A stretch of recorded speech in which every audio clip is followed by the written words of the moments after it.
Bismillahirrahmanirrahim. Assalamualaikum warahmatullahi taala wabarakatuh.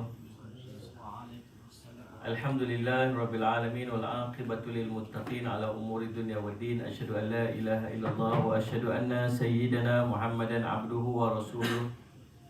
Wa nusalli wa nusallim ala habibil karim sayyidina Mustafa sallallahu alaihi wasallam wa ala alihi wa ashabihi wa man tabi'ahum bi ihsanin ila yaumiddin.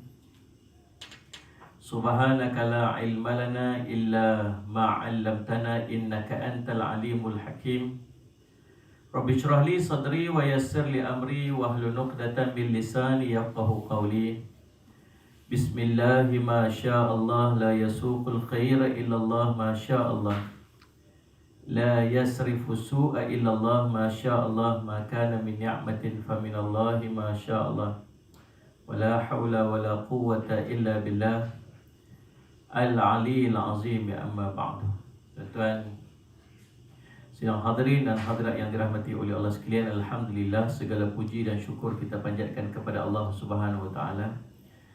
Dengan limpah kurnia inayah taufik di sisi Allah Subhanahu wa taala, kita dipertemukan lagi pada tengah hari ini. Mudah-mudahan pertemuan kita diberkati oleh Allah Subhanahu wa taala.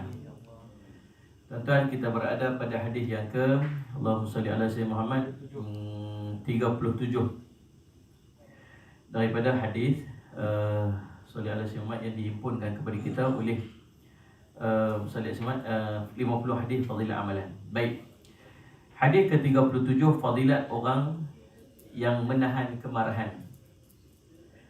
Qala Rasulullah sallallahu alaihi wasallam, man qadama ghaidan wa huwa qadirun ala an yufidahu da'ahu Allah tabaraka wa ta'ala ala ru'usil khalaiq hatta yukhayyirahu min ayyil huril 'aini sya'a. Siapa yang menahan kemarahannya sedang dia mampu untuk melaksanakannya, maka Allah akan memanggilnya di hari akhirat nanti di hadapan para makhluknya, lalu disuruh memilih di antara huril 'ain, yakni bidadari-bidadari syurga yang mana disukai olehnya. Hadis riwayat Imam Ahmad, Abi Daud, At-Tirmizi, Ibnu Majah daripada Muaz bin Anas radhiyallahu an. Menurut Imam At-Tirmizi, hadis ini hasan gharib. Tuan-tuan yang dirahmati oleh Allah sekalian, sallallahu alaihi wasallam Muhammad, ini adalah fadilat, kelebihan daripada orang yang mampu untuk menahan marah dia. Tahan marah ni tuan-tuan, sallallahu alaihi wasallam Muhammad, dijanjikan oleh Allah SWT kepada orang yang mampu untuk menahan marah dia ialah syurga Allah SWT. Bukan main-main, bukan benda kecil-kecil. Kalau sallallahu alaihi wasallam Muhammad tuan-tuan, dia mampu untuk menahan marah dia, apa yang dia akan dapat? Dia boleh mendapat syurga Allah SWT. Pasal apa? Benda kecil, benda yang kita rasa macam tak ada apa, tapi sallallahu alaihi wasallam Muhammad, ganjaran dia sangat besar. Kalau tuan-tuan berjumpa dengan satu benda yang ganjarannya besar, maksudnya orang susah nak buat. Susah nak buat. Nampak benda simple macam 2 rakaat sebelum sembahyang subuh. 2 rakaat kalau cerita sembahyang ni sangat mudah. Sangat mudah maksudnya. 2 rakaat sekali pun boleh buat. Senang je nak buat. Tapi tuan-tuan, ada 2 rakaat yang sebelum sembahyang subuh tu Nabi kata khairun minad dunya wa ma fiha, lebih hebat daripada dunia yang segala isi yang ada dalam dia. Cerita orang paling kaya di dunia, kalau seluruh daripada harta dalam dunia ni milik dia belaka, setiap daripada inci tanah yang ada di muka bumi ni semua nama dia belaka. Kereta kenderaan yang ada tu semua nama dia belaka. Duit yang ada dalam dunia ni semua milik dia belaka. Orang paling kaya sekali dalam dunia. Ada orang lebih kaya lagi daripada dia. Siapa? Siapa yang pagi tadi sembahyang 2 rakaat sebelum yang subuh. Faham ni Ustaz? Pasal apa hebat sangat janji Allah tu kepada orang yang boleh buat 2 rakaat sebelum subuh tu. Hebatnya sebab sikit orang boleh buat. Faham ni? Lagi besar ganjaran dia, lagi sikit orang boleh buat. Lagi besar ganjaran dia, lagi sikit orang boleh buat. Maksud dia tuan-tuan, maksud ala Sayyidina Muhammad, samalah juga dengan menahan marah. Menahan marah ni tuan-tuan, bunyinya mudah, tapi sangat susah nak buat. Kita semua cari jalan untuk marah, bukan cari jalan untuk menahan marah. So, sehingga seorang sahabat pernah tanya pada Nabi SAW, dia kata, sallallahu alaihi wasallam, An Abi Hurairah radhiyallahu anhu anna rajulan qala lin Nabi sallallahu alaihi wasallam awsini ya Rasulullah. Qala Rasulullah sallallahu alaihi wasallam la taghdab faraddada mirara. Qala la taghdab, rawahu Bukhari. Satu hari Abu Hurairah radhiyallahu anhu dia kata, aku ternampak seorang lelaki berjumpa dengan Nabi SAW dan dia bertanya kepada Nabi, nasihatkan kepada aku wahai Rasulullah, tolong nasihat dekat aku Ustaz. Lalu kata Nabi SAW, la taghdab, jangan kamu marah. Lalu dia tanya lagi, dia ulang lagi sekali soalan, dia tak puas hati. Sebab bukan senang nak jumpa dengan Nabi, bukan senang nak minta nasihat pada Nabi. Tapi dapat minta nasihat pada Nabi, tiba-tiba Nabi bagi satu simple saja nasihat dia, sangat simple nasihat dia. Apa dia? Jangan marah. Dia tak puas hati, dia tanya lagi. Faraddada mirara, aku tanya lagi soalan. Nabi SAW kata, la taghdab. Nabi ulang lagi, dia berkata, jangan marah. Kata ulama, tuan-tuan, salli ala Sayyidina Muhammad. Salli ala Sayyidina Muhammad. Hadis ini, Allahumma salli ala Sayyidina Muhammad, ditanya oleh seorang lelaki dan apa yang sesuai kepada dia, salli ala Sayyidina Muhammad, tuan-tuan, ialah jaga marah. Sebab Nabi SAW akan nasihat seseorang itu sesuai dengan salli ala Sayyidina Muhammad apa yang diperlukan oleh dia. Tuan-tuan yang dirahmati oleh Allah sekalian, salli ala Sayyidina Muhammad, maka tuan-tuan, ada janji-janji yang cara untuk kita manage marah kita ni. Bila kita nak marah, tuan-tuan sekalian, salli ala Sayyidina Muhammad, Nabi SAW ajak dekat kita macam mana cara marah. Tak boleh nak buat apa, memang dah install siap dah dalam tubuh badan kita. Marah ni daripada kecil-kecil, bila kita lahir, dia dah azali lagi, Allah dah install siap-siap marah dalam tubuh. Waktu kecil-kecil lagi, bila orang ambil barang dia, dia reti marah. Faham lagi macam mana? Walaupun budak lagi, tak payah diajak marah tu, memang dah siap dah. Nabi SAW main untuk ajak dekat kita macam mana cara nak manage marah. Maka yang pertama, kata ulama, tuan-tuan, bila tuan-tuan nak berhadapan dengan suasana yang boleh menyebabkan marah, apa yang tuan-tuan kena buat? Yang pertama, tuan-tuan tolong ingat ganjaran-ganjaran yang dijanjikan kepada kita kepada orang yang mampu untuk menahan marah dia. Waktu ada benda yang nak main, yang akan menyebabkan marah ni, tuan-tuan tolong set dalam diri ni ada ganjaran yang Allah nak bagi. Kalau aku boleh tahan marah aku ni, antara dia tuan-tuan, dia akan dipanggil di depan makhluk Allah nanti di yaumul qiyamah. Dalam ramai-ramai manusia duduk berimpun ramai-ramai tu, Allah kata dekat dia, ni bidadari syurga yang duduk ada ni, pilihlah yang mana satu yang kamu berkenan. Pasal apa? Pasal dulu waktu hidup di dunia mampu untuk menahan marah. Yang kedua, tuan-tuan, salli ala Sayyidina Muhammad. Orang perempuan kata apa? Eceh lah. Semua cerita orang lelaki lah, bidadari lah. Kami dapat apa? Bidadara. Orang perempuan jadi penghulu segala bidadari, bahkan lebih cantik daripada segala bidadari yang dua ada. Yang kedua, macam mana cara untuk manage marah kita, tuan-tuan? Saya syamat, tuan-tuan tolong fikir kesan daripada marah kita, consequences dia. Boleh tak sikit? Kesan daripada marah kita, tuan-tuan, salli ala Sayyidina Muhammad. Kita boleh keluar sepatah perkataan marah, tapi yang melekat di hati orang tu kadang-kadang sampai ke mati dia bawa. Anda faham tak? Seorang lelaki dia pergi jumpa ayah dia. Dia kata, "Bapak, saya ni jenis panah baran, saya tak boleh kontrol marah saya. Saya tak boleh nak kontrol marah. Silap sikit saya nak marah, silap sikit saya marah." Saya teringat ada kawan saya seorang lagi, tuan-tuan, di belah Penang lah. Dia ni dulu gangster. Dia kira banglong ni lah. Orang naik motor besar tu, naik Harley. So dia cakap, lah ni dah berubah dah jadi baik lah.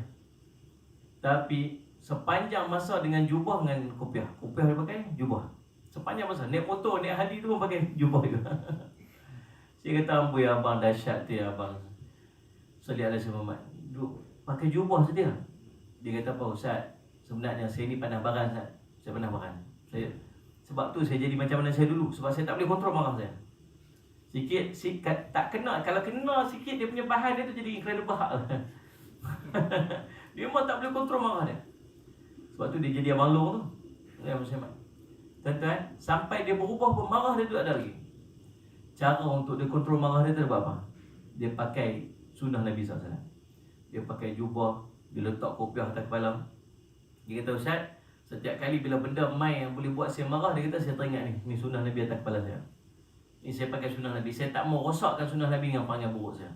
Maka saya kontrol marah. Tuan-tuan, kadang-kadang pakaian kita ni jadi shield tau. Jadi apa? Shield ni apa? Perisai. Jadi perisai. Payah dia tok saya memang suka cakap macam tu. Shield ni jadi perisai. Tunggu kan? Kita pun ketayak atas kepala ni, nak potong kiri pun fikir 2-3 kali. Nak jalan-jalan nak potong kiri, ketayak atas kepala, ambil ketayak tak tepi dulu, potong kiri.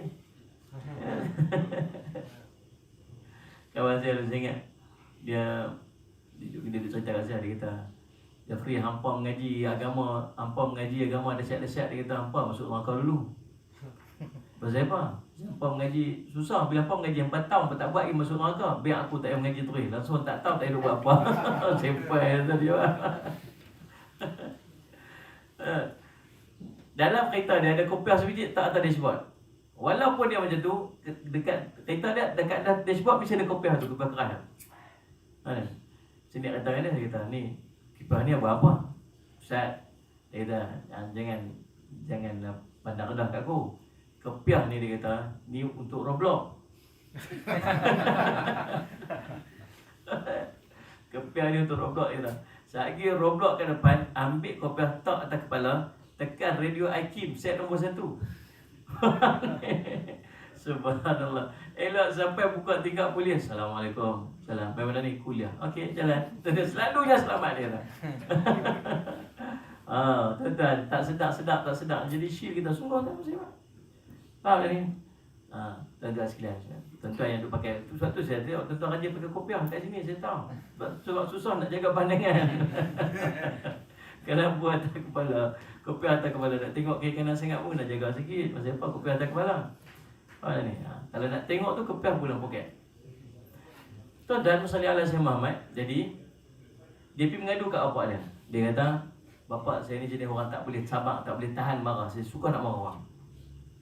Lepas tu bapak dia kata apa? Dia kata, cara kamu nak kontrol marah kamu ni, kamu pergi setiap kali kamu marah, kamu pergi lepaskan kemarahan kamu ni di dinding. Ambil paku, sediakan paku. Setiap kali marah, ambil hammer, lepas kat dinding cukup. Pam, lepas.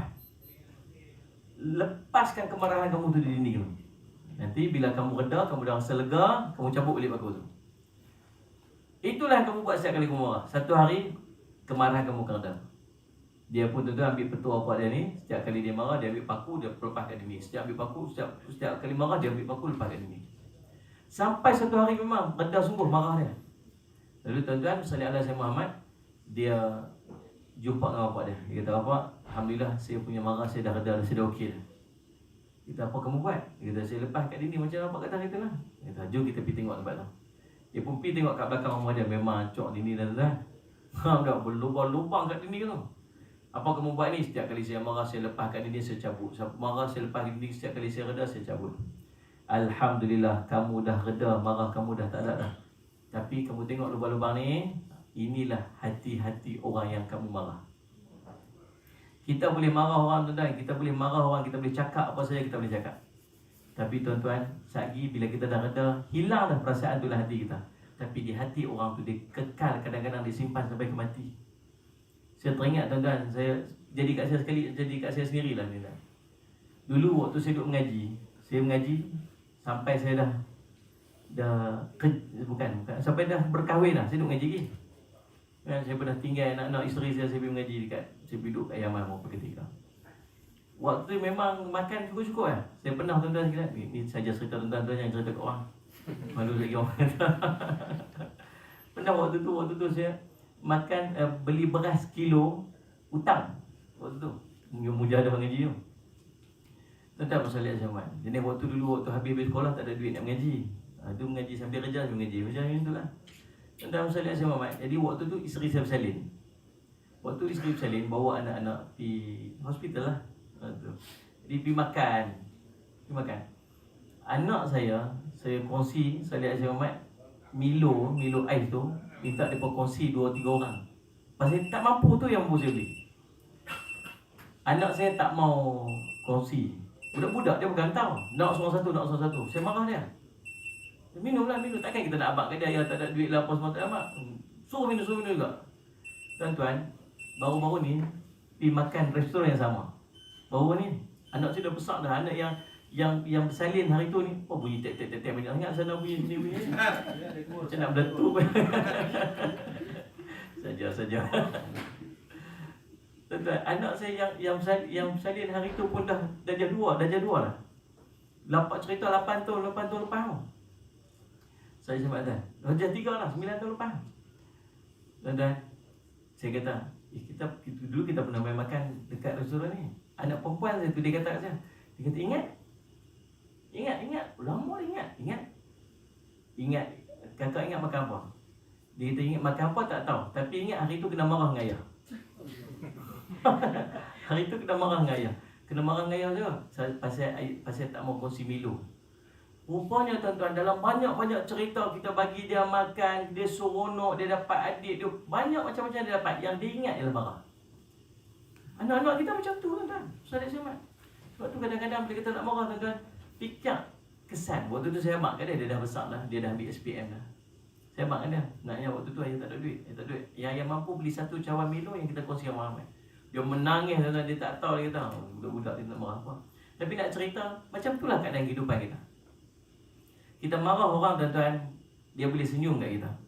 Tapi dalam hati dia, kadang-kadang dia simpan sampai ke akhir hayat.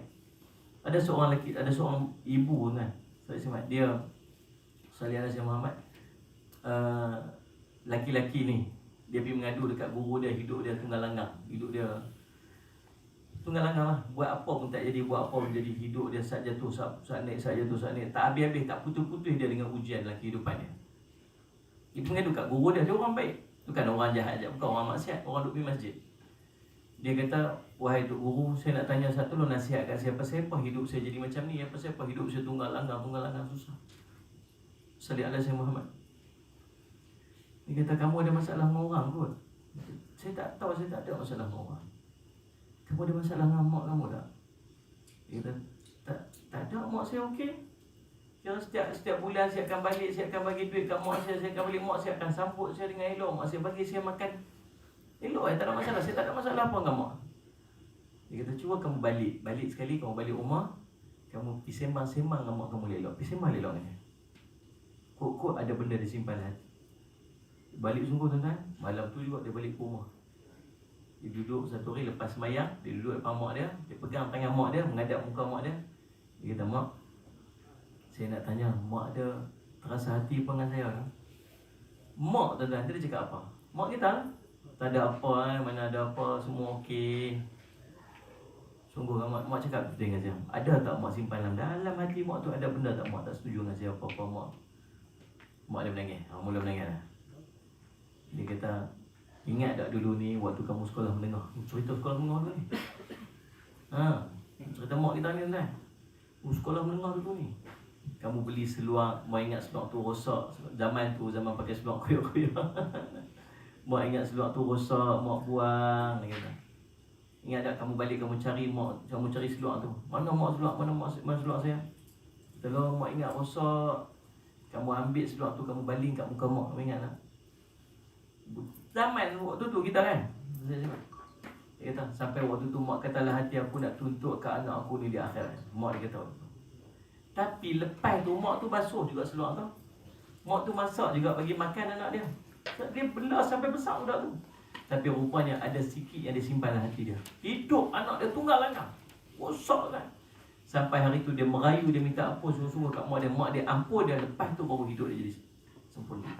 Tuan-tuan, kadang-kadang marah kita ni ada kesan kat hati orang. Kita tak perasan. Nama saya Mat. Waktu tuan-tuan, bila tuan-tuan nak marah, tuan-tuan tolong fikir kesan-kesan apa yang akan jadi. Sebab apa saja yang berlaku selepas daripada kemarahan kita tu akan diambil kira dari sisi syarak. Kalau tuan-tuan lepaskan kemarahan tuan-tuan waktu tuan-tuan marah, tuan-tuan talakkan 3 isteri tuan-tuan, tetap bukan talakkan ketiga-tiga isteri. Talakkan 3 isteri saya sebut tadi. Bukan talakkan 3 isteri, talak 3kan isteri. Tu.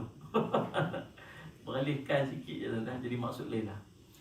Salih ala Sayyidina Muhammad. Tuan-tuan, talakkan isteri, jatuh talak dia.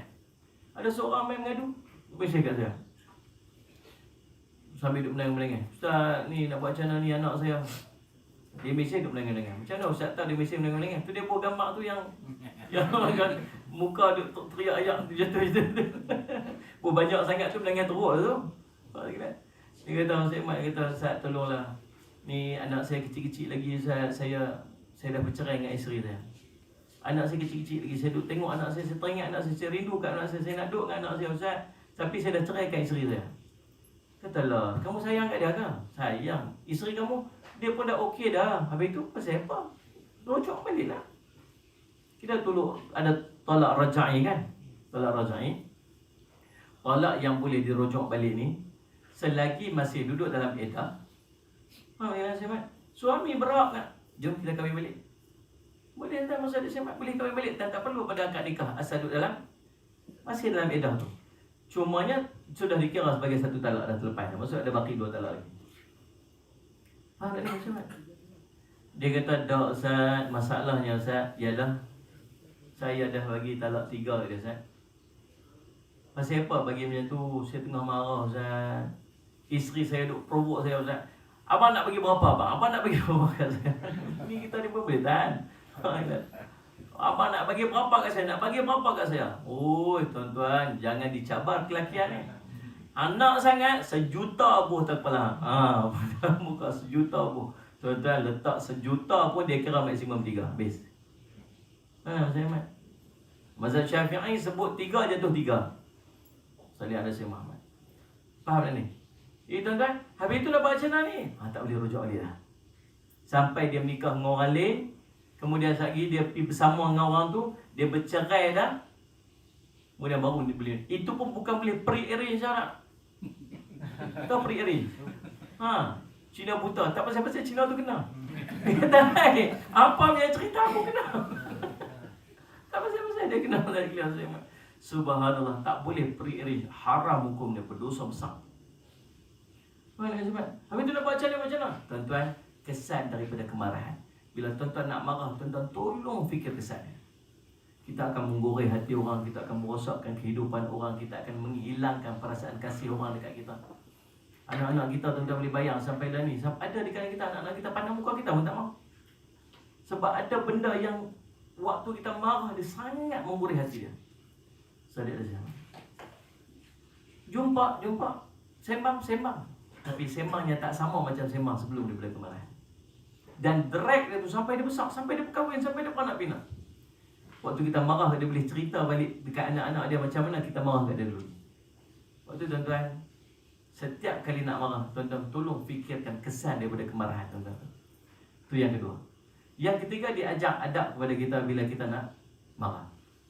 Yang pertama, kata Nabi SAW, Sallallahu Alaihi Wasallam, bila kita nak berhadapan dengan kemarahan ni tuan-tuan, Nabi suruh kalau kamu berdiri, kamu duduk.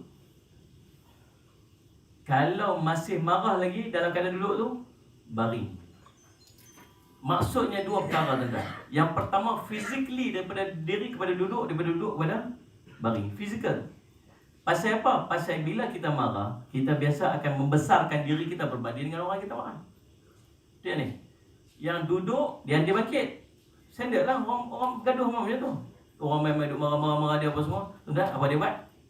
Dia akan bangkit. Bangkit tu pasal apa? Dia bangkit tu sebab dia nak bagi dia tu lebih besar lagi daripada orang yang dia marah. Kadang-kadang Islam tak ajar macam tu. Bila marah, kamu duduk. Maksud apa? Rendah diri kamu. Duduk pun marah lagi, baring. Semua tuan-tuan. Tapi tuan-tuan tolong consider dekat mana tuan-tuan nak baring. Faham tak? Kalau tengah duduk gaduh tepi jalan, kes langgar kereta, scratch kereta sikit. Marah kan? Dah duduk diri, duduk. Duduk pun berasa macam nak marah lagi. Jangan duduk pergi baring tepi jalan. Tetapi baring dalam kereta tak apa. Kereta, tunggu Zat. Reclass itu tak baring duduk kat situ. Nabi SAW suruh buat itu, tuan-tuan buat. Pasti akan reda kemarahan. Yang keduanya tuan-tuan, bukan maksud fizikal, tapi maksud tone, nada, perasaan tuan-tuan waktu tu. Kalau tuan-tuan, kita biasa bila kita bergaduh, kita akan raise up. Kita akan naikkan suara kita setinggi mungkin. Walau orang tu depan kita ya. Tuan-tuan cuba lembutkan suara bila ada sesuatu yang nak boleh menyebabkan kita marah. Faham tak? Orang bila sama-sama tinggi, dia lagi tinggi lah. Kita wow kat bini kita wow lagi tinggi. Kita wow lagi tinggi lah. Cuba tuan-tuan perendah sikit. Zaliat Sayyid Muhammad ajak bini kita tengah duduk jerit kita.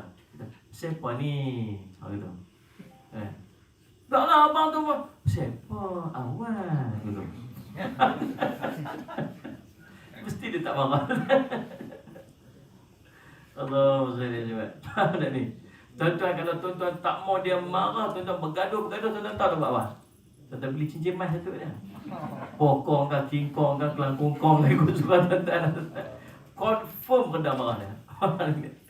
Baik, Ustaz, rendah. Maksud dia daripada berdiri kepada duduk, duduk kepada baring. Yang berikutnya tuan-tuan, saya semat, yang kedua ialah Nabi SAW ajak kat kita, bila kita nak marah, bila kita ada benda sesuatu menyebabkan kita marah, Nabi SAW suruh kita diam. Diam.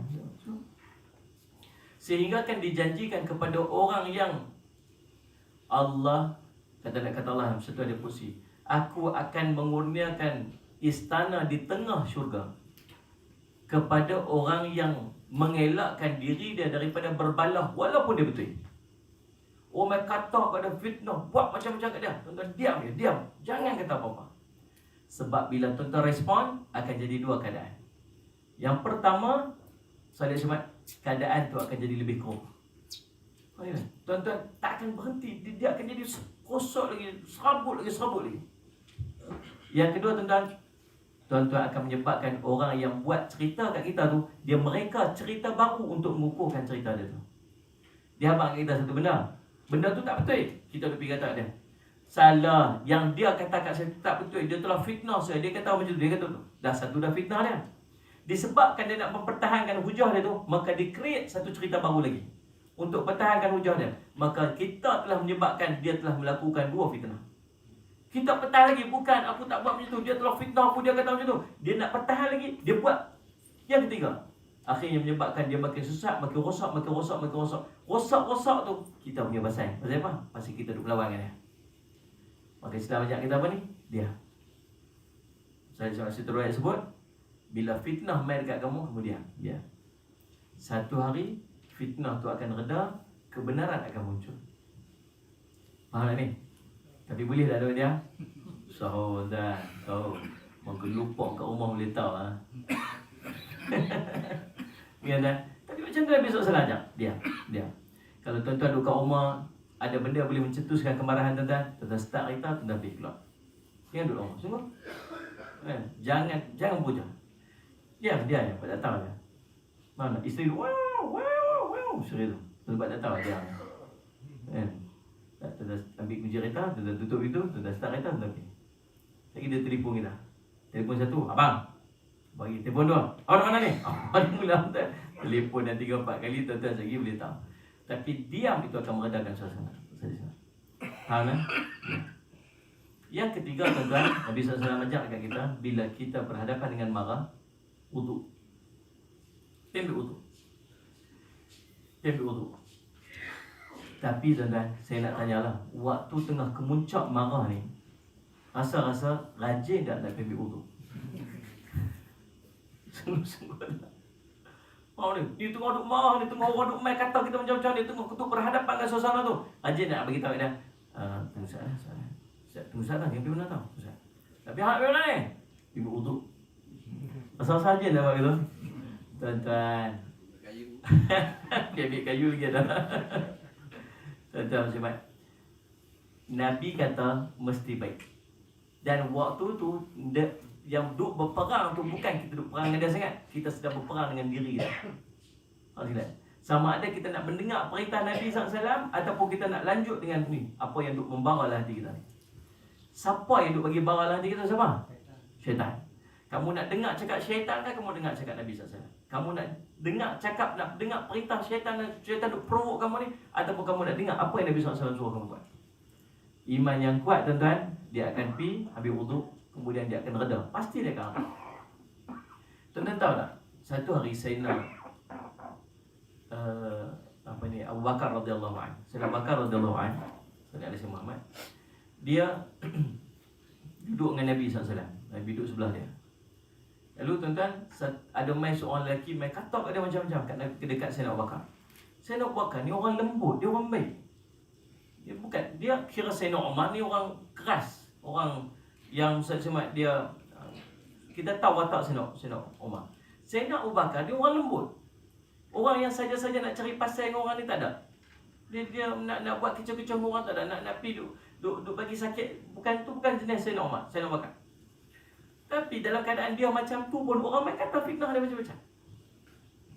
Sebab tu tuan-tuan, kita ni bila duk berubah, duk beralih, duk berubah nak jadi baik, antara ujian yang akan main kat kita tuan-tuan, ialah orang kata kat kita. Tu standard. Tuan ingat dulu waktu kita duk nakal-nakal, waktu kita duk jahat-jahat, waktu kita duk buat benda-benda yang tak elok dulu ni. Faham ni? Saya simak. Zuk tahu zuk. Tak tahu. Payah nak cakap dengan Tutup Wali. Bila TV tak tengok, WhatsApp tak baca ni. Subhanallah. Zaman kita duk buat maksiat dulu tuan-tuan, kawan ramai. Ramai kawan-kawan kita. Mana? Boleh petang-petang lepas kuliah, lepas habis kerja boleh pergi duk lepak malam, boleh lepak lagi tuan-tuan sekalian. Sembang kawan mesej masuk tak berhenti. Waktu kita duduk dalam keadaan larut maksiat. Waktu kita susah pun ada ramai kawan-kawan berkat duk tolong. Tapi bila mula beralih ke arah baik ni, mula duk pakai ketayak, mula duk main masjid, duk surau, duk dengar kuliah majlis ilmu, dia belajar baca Quran, main sunat. Dan tengok seorang kawan-kawan kita. Dalam grup kita tu left seorang left. Facebook pun bukan unfriend habis, bukan unfriend, bukan block Muhammad. Mula-mula sekali antara ujian tuan-tuan ialah kawan-kawan mula meninggalkan kita. Yang kedua tuan-tuan tahu ujian mai. Fitnah akan mula masuk ke kita. Dekat mai. Solat zaman. Tuan-tuan, orang mula kata kat kita, orang mula duk cerita macam-macam pasal kita. Kita fikir dulu waktu aku duk jahat-jahat, duk siapa pun tak kata kat aku. Tapi pasal apa? Sebab aku nak baik ni macam-macam orang kata. Tuan-tuan ingat, waktu tu tuan-tuan ada berapa perkara yang Allah nak bagi kat kita. Yang pertama tuan-tuan, dia panggil tapisan. Kita daripada satu level, kita akan naik ke satu level yang lain. Nak pergi ke muncak untuk sampai ke tahap kita berdamping, kita rapat dengan Allah SWT. Kita sangat dekat dengan Allah tuan-tuan sekalian. Dia ada level yang kita kena pergi. Lepas satu level, level kita duduk zaman maksiat tu, lepas dah, kita nak naik level satu lagi, kita mula nak belajar untuk buat baik. Kan? Waktu tu ujian mai. Ujian mai ni tuan-tuan sekalian, pasal apa ni? Pasal Allah nak tengok kamu nak lepas tak level ni. Macam kita nak masuk sekolah menengah, kita akan melalui UPSR contoh. Kan? Kalau tak lepas UPSR tu tak boleh nak naik sekolah menengah. Pasal apa nak buat ujian tu? Bagi semua lepas lah, senang. Tak payah buat periksa-periksa tu. Nak tengok kamu mampu tak mampu untuk lepas level ni, untuk naik ke level berikutnya. Maka tu kalau tuan-tuan lepas level ni, tuan-tuan akan masuk kepada level berikutnya. Masuk level berikutnya, level ke atas, level lebih atas daripada sebelum tu, ujian akan main lebih besar lagi daripada sebelum tu. Waktu tu akan main ujian ekonomi contoh. Akan main ujian, kalau hari tu orang-orang luar tu kata kat kita, waktu ni ahli keluarga kita sendiri akan kata kita. Fitnah main, benda-benda dulu-dulu yang kita duk buat dulu, orang mula bercakap balik, macam-macam ujian main. Tuan-tuan lepas yang ni, dia akan pergi level lagi satu. Tapi tuan-tuan ingatlah, macam mana besar pun ujian yang main dekat kita tu, Allah sebut dalam Quran, la yukallifullah nafsan illa wus'aha. Allah tak akan membebankan kamu dengan sesuatu yang tak mampu untuk kamu tanggung. Itulah level kita. Tapi kalau tak lepas, kata ulama, takutnya jatuh mana? Bukan jatuh peringkat level sebelum. Boleh jadi dia jatuh kepada level dia yang paling bawah dia dulu ni. Sebab tu ada orang tuan-tuan sekalian tengok dah jinak-jinak elok dah. Dah baik dah nampak. Tiba-tiba jadi balik macam mana dia dulu. Pasal apa? Ada ujian dia tak boleh lepas. Dia patah balik kepada dia dulu ni. Faham ni? Yang pertama dia panggil pasal apa Allah uji kita waktu kita nak beralih jadi baik ni. Yang pertama sebab ujian tapisan. Yang kedua tahu pasal apa? Pasal nak kafarah dosa. Benda-benda kita buat dulu ni ada benda-benda maksiat kita tu buat. Perlu kepada kafarah. Kata-kata saya semat Allah tu uji tu nak kafarah tak? Orang kata kat kita, orang fitnah kita, tuan-tuan ingat setiap kata dia, setiap fitnah tu semua ganjaran pahala Allah nak bagi kita. Allah nak padam dosa-dosa kita. Faham tak? Lepas tu janganlah duk kata Ustaz, pasal apa lah Allah uji saya macam ni Ustaz? Ujian pasal apa lah Allah uji? Apa dosa saya Ustaz? Apa dosa saya? Apa dosa berlambak dosa lagi mau tanya. Waktu ingatlah kafarah dosa-dosa kita tu. Yang ketiga tuan-tuan, Allah nak bagi pahala. Setiap ujian yang main tu Allah nak bagi pahala dekat kita. Sallallahu alaihi wasallam. Mesti akan ada pahala atas kesabaran. Nabi SAW sebut apa ni? As-sabru diya'un. Sabar itu cahaya yang terang. Diya'un ni cahaya. Nurun juga cahaya. Nur dengan diya, cahaya. Dua-dua cahaya. Tapi ada beza di antara nur dengan diya. Nur ni apa? Cahaya Allah ibaratkan sebagai cahaya bulan. Walladhi ja'ala asy-syamsa diya'a wal qamara nura. Dialah Allah yang menjadikan, yang menciptakan matahari itu diya'a, cahaya. Wal qamara, dan bulan itu nur, cahaya. Apa beza di antara cahaya matahari dan cahaya bulan? Cahaya matahari terang, tapi pedih, panas, tak selesa, berpeluh. Tidak ni? Nak kena cari shade, nak cari tempat teduh sebab tak selesa.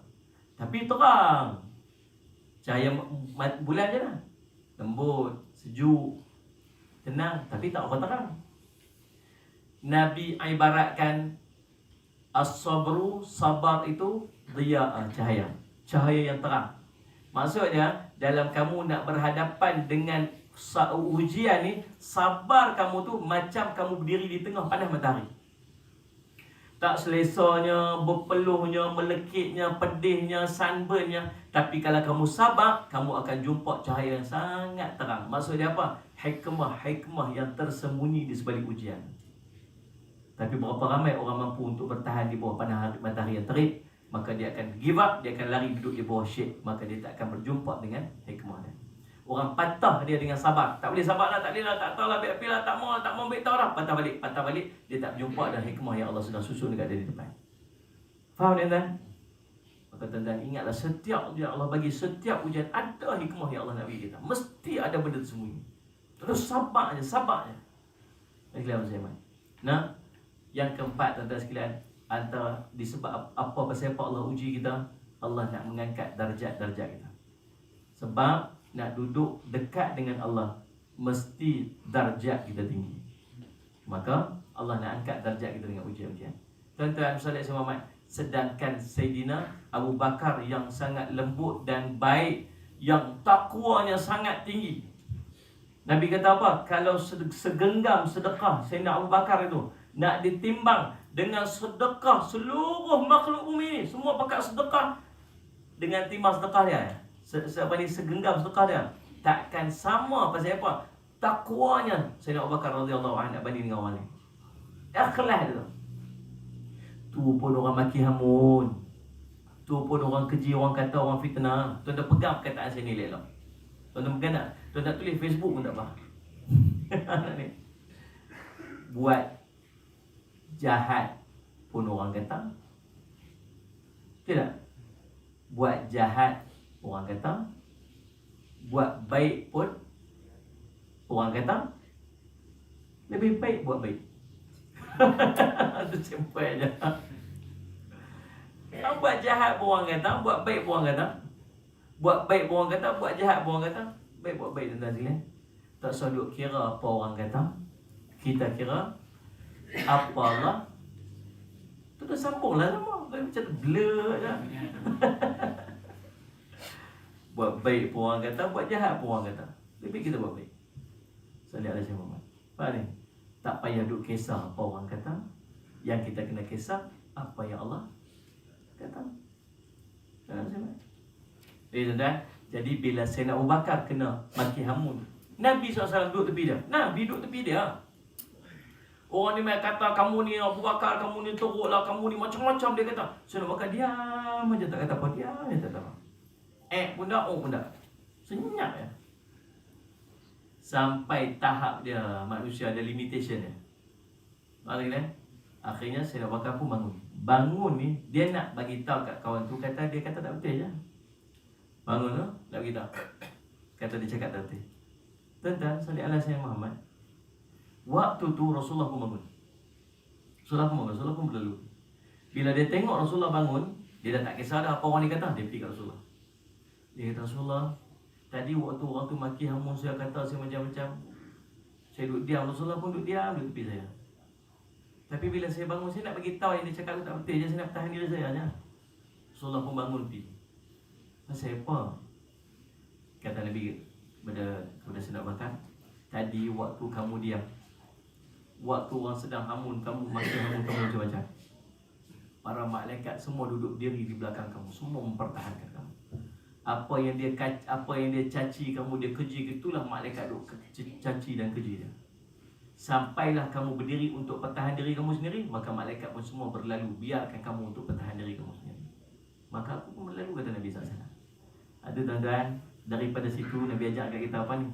Bila kita diuji, bila kita difitnah, bila kita dikata macam-macam, tuan-tuan belajarlah satu benda, diam. Boleh tak? Tak boleh. Tak boleh. Tuan-tuan, dia kata apa ni? Awak fikir hang punya buah saja hang tahu. Aku punya buah tak tahu lagi. Aduh, tuan-tuan. Tapi itulah kita. Maksud, bila bertempur di antara apa nafsu kita nak dengan apa yang Nabi perintah, kita masih menurut perkataan nafsu kita. Susah kan?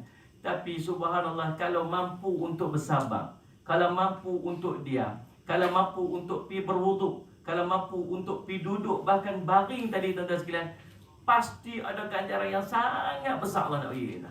Itulah ujian, nama dia ujian kehidupan.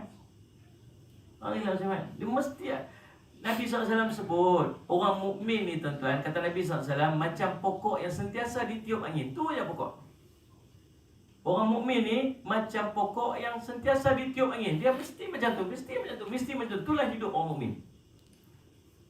Orang kafir, kata Nabi SAW, macam pokok lalang, macam pokok, misalnya pokok padi, macam pokok tu, pokok gandum, yang sekali ditiup angin dia turi rabah. Maksudnya dia mungkin tak diuji sangatlah hidup dia relax, tenang je. Tapi sekali dia kena, turi masuk dalam neraka, kekal mereka dalam, tak bangun lagi dah. Pasal apa orang mukmin kena uji? Pasal apa? Tuan-tuan, tanda kasih Allah kat kita. Tanda kasih. Layang-layang bila dia nak naik, dia bukan boleh main lepas ya. Contoh main layang-layang. Contoh layang-layang. Kit apa kait? Apa dia pun tak jawab. Saja nak test ya. Tuan-tuan Muslimat ni, kita main layang-layang. Semua dia blur, tengok muka saja. Kita main wow, main layang-layang. Tarik bukan boleh lepas tali macam tu. Kalau tu lepas apa jadi? Jatuh lah. Tu orang dekat sana tu tarik. Okey, lampu lepas. Apa jadi? Jatuh lah. Macam mana cara nak bagi dia naik? Tarik sikit lepas sikit, tarik sikit lepas sikit, tarik sikit lepas sikit. Maka dia akan naik. Itulah kehidupan kita tuan-tuan. Allah nak tunjuk yang dia sayang dan dia perhatian kita. Selagi kita ni diuji, selagi kita ni, yakinlah bahawa kita masih dalam pemerhatian Allah. Allah nak perhati kita. Tuan-tuan, saya nyaman, kalaulah kita ni langsung tak diuji apa tuan-tuan, saya ingat tahajud pun tak ada makin. Tidak ni, kena uji sikit, ada kawan pinjam duit hari tu, kawan tak puas hati. Memang bulan lepas kita cerita pasal pinjam duit, kawan tak puas hati lah tuan-tuan. Seolah, kawan tu pinjam duit, tiap malam bagi tahajud, duduk orang kat dia. Allah bagi baliklah duit aku ni, ya Allah bagi balik. Tuan-tuan, setiap malam bagi tahajud ke tu.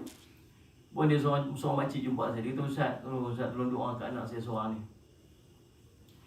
Tolong doa kat anak saya seorang ni. Saya ada anak semua berjaya, semua belakang, semua berjaya. Ustaz, dengan seorang ni, dengan kerja tak mau, dengan malam-malam balik tu belengkak di rumah, dengan duk main game, dengan isok okok, dengan semayang pun tak mau, semayang suruh semayang tak mau. Saya pening kepala dengan dia, Ustaz. Dia mengadu kat saya ni, dekat mana tahu tu? Dekat UK ke, dekat UK Perdana gitu. Saya tak tahu Ustaz, saya tak nampak macam mana. Makcik tu buat apa? Tadi saya boleh doa je Ustaz, malam-malam saya bangkit tahajud dia baca. Makcik agaklah, kalau dia tak jadi macam tu, makcik nak bangkit tahajud tak malam-malam. Dia diam Ustaz. Baru dia came into her sense, dia bagi. Oh, fikir balik. Dia juga Ustaz tu. Saya ingat pasal dia sudah bangkit malam-malam saya tahajud. Saya kata itulah subhanallah, kadang-kadang Allah bagi kat kita sikit pasal Allah nak kita dekat dengan dia. Bayangkan kalau benda ni berterusan, makcik sentiasa dalam tahajud dan makcik mati dalam keadaan makcik sedang bertahajud tu. Maka dia lah menjadi penyebab makcik tu tahajud setiap malam. Kadang-kadang hujan macam tu. Allah duk perhati kita, Allah nak bagi kita dekat dengan dia. Faham ya Ustaz Mat? Subhanallah Ustaz Mat, tuan-tuan. Ya. Lagi tuan-tuan nak buat macam mana kata Nabi SAW? Kata a'udzubillahi minasyaitanirrajim. Waktu kita dimai dengan kemarahan, ada benda yang duk provoke kita untuk kita marah. Waktu tu tuan-tuan katalah a'udzubillahi minasyaitanirrajim. Boleh? Jangan harap. Sungguh tuan-tuan tak percaya, tuan-tuan dalam situasi tu. Kadang-kadang bukan kita nak sebut sendiri. Nabi pernah lalu ada dua orang sedang bertengkar, merah muka ni, naik orang kat sini ni. Dalam riwayat cerita. Nabi kata kalaulah dia sebut satu perkara maka akan redalah marah dia. Kalau dia sebut a'udzubillahi minasyaitanirrajim. Sebab marah tu mai daripada syaitan. Faham ni Ustaz? Nabi kata, tuan-tuan, saya selamat. Kita waktu tengah marah nak sebut a'udzubillah. Bukan kita nak kata sendiri. Orang mai bagi tahu dekat kita. Ngucap dia, ngucap. Kita tengah nak marah, ngucap dia, ngucap oi. Apa ni? Dia kata kita, sabar, ngucap tak? Ngucap apa? Hanya aku tak kerti macam ni, taruh kita kata beliau. Tuan-tuan, pasal apa? Waktu tu bertempur di antara apa yang Nabi suruh dengan apa yang nafsu dia nak, amarah dia nak. Selalunya yang menang siapa? Syaitan. Selalu yang menang syaitan. Kita ni tuan-tuan, paling tidak mengaji kita ada guidance. Pasal apa kita mengaji? Kita selalu bila kita mengaji, kita dengar satu-satu benda kita, tak boleh buat Ustaz, tak boleh buat Ustaz, tak boleh buat. Kita duk kata macam tu. Tapi satu hari tak mustahil dengan ilmu yang kita mengaji ni tuan-tuan, kita akan apply dah waktu berlaku benda tu. Mungkin tak lah ni. Mungkin sampai satu time yang kita dah agak dah cool down dah sikit. Kita pun dah matang sangat dah. Kita dah anak-anak kita pun dah besar-besar dah. Waktu marah kita tak sama macam marah kita waktu kecil-kecil dulu. Waktu kita muda-muda dulu. Faham tak Syed? Waktu tu mungkin cara kita bercakap dah lain lah. Waktu tu mungkin ingat balik dulu apa kita mengaji dulu. Oh, waktu nak marah kata a'udzubillahi minasyaitonirrajim. Kita mampu untuk kata. Tapi bayangkan kalau langsung kita tak mengaji dia, kita tak tahu apa kita nak buat, kita nak marah. Marah ni memang ada siap-siap dalam tubuh badan kita tuan-tuan. Allah dah install siap-siap dah. Built in, tak boleh nak buang dah. Tuan-tuan tak boleh nak uninstall, tuan-tuan tak boleh nak remove dia, tak boleh. Memang dah duduk dan sampai mati tuan-tuan akan bawa. Daripada kecil dia develop dan suasana kita ni akan contribute macam mana marah kita. Kalau tuan-tuan duduk dalam suasana mak ayah kita memang jenis bergaduh setiap hari, kita akan jadi seorang yang pemarah. Tidak? Sebab kalau tuan-tuan duduk dalam satu suasana kawasan yang panas, kawasan yang sentiasa ada muskilah, semua selalu ada masalah, kita akan bawa image kita, watak kita jadi orang yang sangat pemarah. Bi'ah suasana sentiasa kontribut kepada watak diri kita ni. Nabi mai kat kita dalam hidup kita. Nabi mai buat apa? Nabi ajak kat kita, bukan suruh buang marah tu. Marah tak boleh buang. Bahkan kadang-kadang perlu juga untuk kita guna marah tu. Nabi pernah marah. Marah bila? Bila orang pertikai agama dia. Bila orang nak ganggu gugat agama dia. Waktu tu kita kena marah, wajib marah. Waalaikumsalam Muhammad.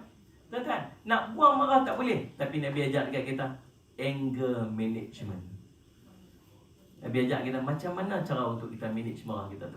Maka Nabi ajak kita step-step kita tadi. Mudah-mudahan insya-Allah dalam kehidupan kita bila sampai waktu dia nanti, kita tahu nak apply macam mana kita nak guna apa yang Nabi SAW ajak dekat kita. InsyaAllah pertemuan kita akan datang, kita akan masuk pada tajuk yang baru, fadilat seorang yang mudah, senang dan lembut, insya-Allah. Wallahu subhanahu wa ta'ala alam. Mudah-mudahan pertemuan kita diberkati oleh Allah. Qul qouli hadza wa astaghfirullah li wa lakum.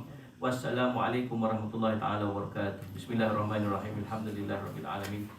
Wassalatu wassalamu ala rasulil amin sayyidina Muhammadin wa ala alihi washabbihi ajmain. Allahumma faqihna fid din wa 'allimna ta'wil waj'alna min ibadatis salihin wahdina siratal mustaqim. Allahumma arina haqqan haqqan warzuqna ittiba'ah, batila batilan warzuqna ijtinabah. Sallallahu ala sayyidina Muhammadin wa ala alihi wasallam. Alhamdulillahirabbil alamin. Tuan-tuan, kaunter wakaf kita buka dekat luar sana. Kalau tuan-tuan yang berhajat nak tumpang sekali wakaf kepada Kompleks Islam Darul Faizin, ahlan wa sahlan.